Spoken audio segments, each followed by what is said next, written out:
పట్టణంలో కళ్యాణదుర్గం నియోజకవర్గం తరపున వైఎస్ఆర్ కాంగ్రెస్ పార్టీ అధ్యక్షుడు డాక్టర్ వైఎస్ జగన్మోహన్ రెడ్డి గారి ఆదేశానుసారం డాక్టర్ తలారి రంగయ్య గారి ఆదేశాలతో ఈరోజు కళ్యాణదుర్గం పట్టణంలో రిలే నిరాహార దీక్షలు ఏర్పాటు చేయడం అనేది ఈ రిలే నిరాహార దీక్షలకు ముఖ్య కారణం డిఎస్సిలో జరిగినటువంటి అక్రమాలపై సిబిఐ ఎంక్వైరీ వేయాలని, ఎంతవరకు విద్యార్థులకు 26 నెలలైనా కూడా ఫీజు రీఎంబర్స్మెంట్ ఇవ్వకపోవడానికి, 3 ఆడబిడ్డలకు మేనిఫెస్టోలో 1500 రూపాయలు ప్రతి ఆడపిల్లకి 18 సంవత్సరాల వయసు దాటిన ఆడపిల్లకి 1500 రూపాయలు ఇస్తామని చెప్పి 26 నెలలైనా ఈ రోజు వరకు ఇవ్వకపోవడము.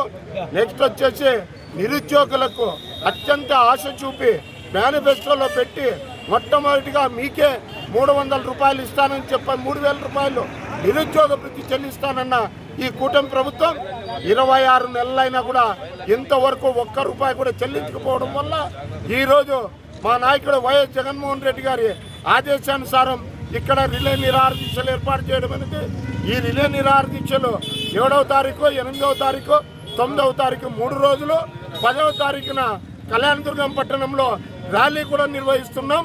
దయచేసి ఇప్పటికైనా ఈ కూటమి ప్రభుత్వం కళ్ళు తెరిచి విద్యార్థులకు ముందుగా ఫీజు రీఎంబర్స్మెంట్ పథకం ఇస్తే విద్య కొనసాగించడానికి అవకాశం ఉంది. లేదంటే చాలా మంది పిల్లలు మధ్యలోనే విద్య నిలిపేస్తున్నారు. ఆడపిల్లలు 18 సంవత్సరాలు వయసు నిండిన వారు ఎంతో ఆశతో మీరేదో చేస్తారని, నెలకు 1500 రూపాయలు ఇస్తారని అత్యంత ఆశతో ఎదురు చూసి ఈరోజు 26 నెలలుగా మోసపోయినారు. వాళ్ళకు కూడా ఆడబిడ్డ నిధి కింద 1500 రూపాయలు చెల్లించాలా నెలకు. ఇప్పుడున్నటువంటి బకాయిలన్నీ కూడా నిరుద్యోగులకు 3000 రూపాయల ప్రతి తప్పనిసరిగా చెల్లించాలా.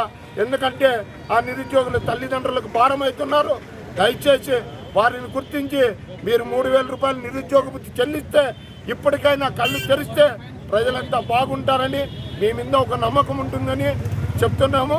కానీ అత్యంత దయనీయమైన పరిస్థితి ఏమంటే మా నాయకుడు వైఎస్ జగన్మోహన్ రెడ్డి గారు మేనిఫెస్టోని ఒక ఖురాన్గా, ఒక బైబిల్లా, ఒక భగవద్గీతలో ఆరాధిస్తే మీరు కూటమి ప్రభుత్వం మేనిఫెస్టోని ఎలక్షన్ల వరకు ఉపయోగించి ఆ తర్వాత డస్ట్బిన్లోకి విసిరేయడం అనేది సర్వసాధారణము ఈ రాష్ట్ర ముఖ్యమంత్రిని తెలియజేస్తూ, ఈ అవకాశం ఇచ్చినటువంటి మా కళ్యాణదుర్గం నియోజకవర్గ వైఎస్ఆర్సీపీ పార్టీకి అంతా కూడా కృతజ్ఞత తెలియజేస్తూ జై జగన్.